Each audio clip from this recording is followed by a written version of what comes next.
This could be good for me. Lately I was feeling like I need a purpose. But when you talk to me, give me the impression that I won't scratch your surface. And I could walk for days, searching for your praise. But is it even there to find? A man in a village not known by name, but by presence. He was not the loudest, nor the strongest, nor even the most educated, but his silence carried weight. People did not understand why they felt safer when he was near, only that when death came to call, he was the one they looked for. He had held the hands of many, elders, fathers, mothers, children, warriors, his own family members, and even total strangers. He never turned away, never made excuses. Whether it was under a hospital roof, in a war-torn valley in foreign lands, or on the edge of a bed soaked with time, he stayed. Always he stayed. Some called him cursed, others called him chosen, but he never called himself anything at all. One day, news came to the mountains that the sage had arrived. The man, known for sitting quietly under the old fig tree, made the journey alone to meet him, not for advice, not for answers, only to sit in the presence of one who might understand the heaviness that he could no longer name. When he arrived, the sage was steeped in the silence of the land, carving prayers into the wood of a walking stick. He did not look up when the man approached, but said simply, "I've been waiting for the one who never left." The man sat beside him and said nothing. Time passed, and the winds shifted, and finally the sage spoke. "You have been the last voice, the final touch, the one who sees others into their next becoming. Why do you walk as though your soul has grown tired?" The man took a deep breath. "Because I never get to go. I always stay. I stay while they leave. I stay while the machines go quiet. I stay while the tears fall and the rooms grow still.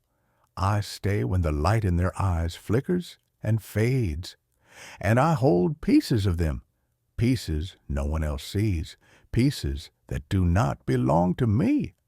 The sage looked at him, not with pity, but with a deep honoring.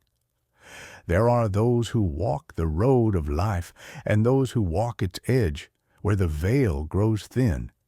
You are not only a witness to departure, you are a keeper of last breaths. You carry the final heartbeat, the last look, the word that was almost said. But tell me, have you ever allowed yourself to be held? The man shook his head slowly. The sage continued, "Every time you stayed, a doorway opened, and you stood between two realms. That is not weakness, that is priesthood, that is sacred." "I do not feel sacred," the man confessed. "I feel worn. I'm tired. I feel like a vessel filled with echoes." "Ah," the sage said, "but it is the vessel that carries the water to the thirsty, and it is the echo that teaches us the shape of silence." The man looked down at his hands, still haunted by the warmth of those who had gone cold. "I miss them," he said, "each one, and I never get to speak of it. People turn away. They say, 'Man, you're so strong.'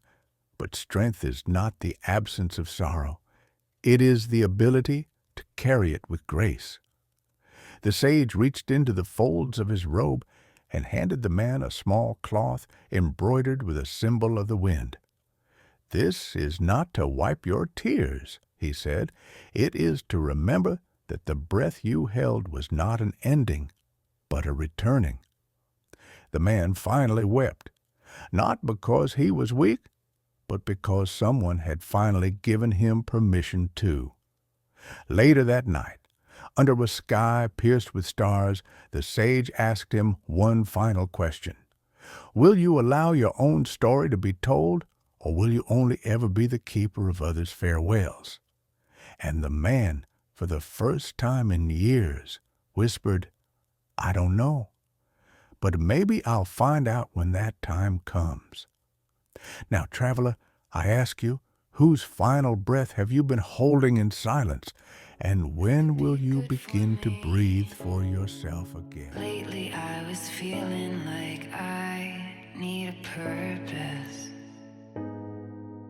But when you talk to me, give me the impression that I won't scratch your surface. And I could walk for days, searching for your praise. But is it even there to find?